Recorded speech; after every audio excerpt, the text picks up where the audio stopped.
লোকসভা নির্বাচনের খবর জানাতে এই মুহূর্তে কলকাতায় আছেন রিপোর্টার সুব্রত আচার্য। সরাসরি যাচ্ছি তার কাছে।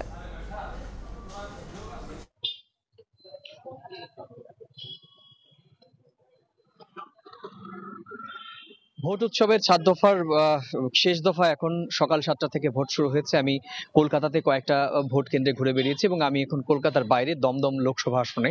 আমার সামনে একটি ভোট কেন্দ্র, নাটাগড় শশীমুখী স্কুল। এখানে আমরা সকালবেলা দেখেছি, যেরকম ভাবে এসে দেখেছিলাম ২ ঘন্টা আগে দীর্ঘ লাইন, ঠিক এখনো কিন্তু একই রকম দীর্ঘ লাইনে দাঁড়িয়ে কিন্তু গণতান্ত্রিক অধিকার প্রয়োগ করছেন।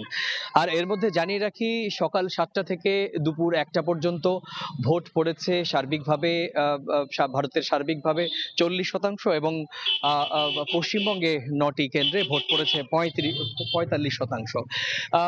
জানেন যে প্রতিকূল আবহাওয়া রয়েছে, একটু গরম এবং অস্বস্তিকর একটা আবহাওয়া রয়েছে। এই আবহাওয়া উপেক্ষা করেই কিন্তু গণতান্ত্রিক অধিকার ভোটাররা প্রয়োগ করছেন এবং আজকে কিন্তু পশ্চিমবঙ্গের ৯টি সংসদীয় আসনে ভোট হবে।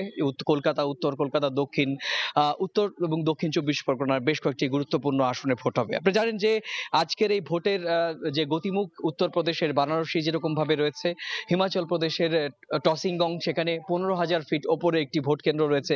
৬২ জন ভোটার সেখানে ভোটাধিকার প্রয়োগ করবেন।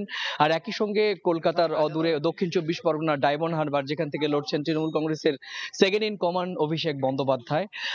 আপনি জানেন যে শুধুমাত্র ভোট প্রার্থীদের ক্ষেত্রে নয়, আজকে কিন্তু হেভিওয়েট নেতা নেত্রীরাও ভোট দিচ্ছেন। যেমন পশ্চিমবঙ্গের মুখ্যমন্ত্রী মমতা বন্দ্যোপাধ্যায় কিছুক্ষণ বাদে দক্ষিণ কলকাতার একটি ভোট গ্রহণ কেন্দ্রে ভোট দেবেন। কিছুক্ষণ আগে তৃণমূল কংগ্রেসের second in command Abhishek Bandyopadhyay vote দিয়েছেন। আমরা দেখেছি যে উত্তরপ্রদেশের মুখ্যমন্ত্রী যোগী আদিত্যনাথ তিনি ভোট দিয়েছেন। আম আদমি পার্টির প্রধান দিল্লির মুখ্যমন্ত্রী অরবিন্দ কেজরিওয়াল তিনিও ইতিমধ্যে গণতান্ত্রিক অধিকার প্রয়োগ করেছেন। একই সঙ্গে আপনি জানেন যে টালিগঞ্জের এক ঝাঁক তারকারা ইতিমধ্যে তাদের গণতান্ত্রিক অধিকার ইতিমধ্যেই প্রয়োগ করে দিয়েছেন। তো সব মিলিয়ে নির্বাচন কমিশন আশা প্রকাশ করছে যে গেল ৬ দফা থেকে এই ৬ষ্ঠ দফা শেষ দফার ভোটের হার বেশি পড়বে বলেই তারা আশা প্রকাশ করছেন। এই ছিল আমার কাছে ১৮তম জাতীয় লোকসভা নির্বাচনের সপ্তম এবং শেষ ধাপের প্রথম ৬ ঘন্টা আমার কাছে থাকা ভোট সংক্রান্ত সবশেষ তথ্য।